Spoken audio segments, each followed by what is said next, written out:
Understanding wind zone maps for performance and protection in high velocity wind zones. Welcome to Building Knowledge 101. In this video, we explore wind zone maps for performance and protection in high velocity wind zones in North America, considering coastal regions and areas of tornado risk. Now, moving back to kind of the middle of the United States where more tornado prone areas are, we think of high velocity wind zones as the coastal area, but it's also here in the center of the United States. You can see on this wind zone map, the kind of the eastern side of the middle of the United States, we have wind speeds that exceed 200 miles an hour.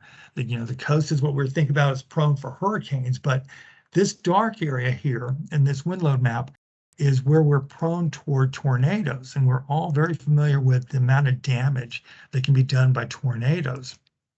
That is all we have time for in this video. If you'd like to watch more of our 101 video series, subscribe to our YouTube channel, Kawneer Company, Inc.